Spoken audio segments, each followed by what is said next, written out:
दतिया और नरोत्तम मिश्रा पिछले कुछ समय से ये दोनों नाम एक दूसरे के पर्याय बन चुके थे, क्योंकि बीजेपी के कद्दावर नेता नरोत्तम का दतिया गढ़ रहा और वह यहां से 3 बार विधानसभा के लिए पहुंचे और अपना यहां पर एक छत्र राज कायम किया। लेकिन उनका किला साल 2023 में दरक गया, जब उन्हें राजेंद्र भारती से हार का मुंह देखना पड़ा। सभी के लिए ये बहुत ही चौंकाने वाला रहा था। बीजेपी ने उससे भी बड़ा झटका दिया, उन्हें दतिया उपचुनाव के लिए टिकट नहीं दिया। इससे राजनीतिक भविष्य पर सवालिया निशान लग गए हैं। फिलहाल चर्चा यही हो रही है कि क्या दतिया से उनकी बादशाहत खत्म हो गई है या फिर बीजेपी उनके लिए कुछ बड़ा विचार कर रही है। देखिए, दतिया सीट को लेकर जिस तरीके का माहौल बना था, नरोत्तम मिश्रा ने नामांकन का फॉर्म तक खरीद लिया था, लेकिन आशुतोष तिवारी को उतारकर बीजेपी ने चौंका दिया।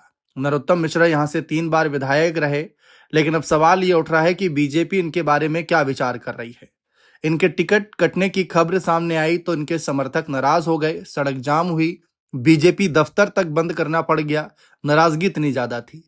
नरोत्तम मिश्रा का हालिया स्टेटमेंट सामने आया कि आलाकमान का फैसला है, बीजेपी का फैसला है और उनका फैसला सराखों पर, इसलिए कोई भी ऐसा कदम ना उठाएं जिससे कि मुश्किलें खड़ी हो जाएं।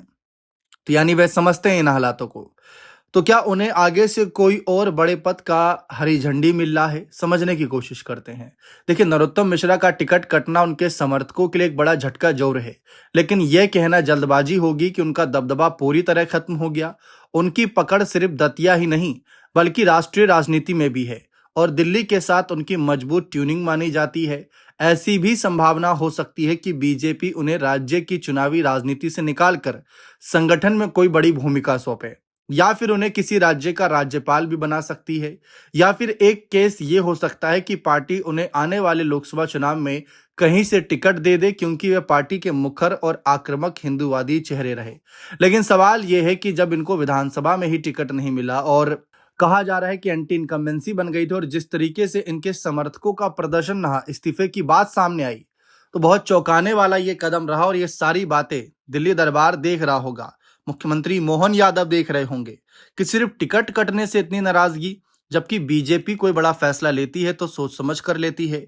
याद करिए साल 2023 का वह पल जब सबको लग रहा था शिवराज सिंह चौहान फिर से मुख्यमंत्री बनेंगे, क्योंकि आंकड़े ही कुछ इतने बेहतरीन थे और शिवराज का ही कद माना जा रहा था, जिसकी वजह से ये आंकड़े मिले।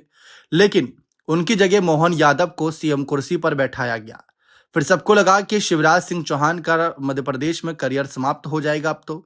लेकिन दिल्ली से आदेश आया, 2024 के चुनाव वह लड़े, फिर उसके बाद केंद्र में मंत्री बने और अब केंद्र में मंत्री के रूप में अपना कार्यभार संभाल रहे हैं। ठीक उसी तरीके से क्या नरोत्तम मिश्रा की नाराजगी दूर करने के लिए, उनके समर्थकों को खुश करने के लिए दिल्ली आलाकमान कोई बड़ा फैसला लेगा? ये देखना दिलचस्प रहेगा। बने रहें चैनल के साथ। बहुत बहुत शुक्रिया।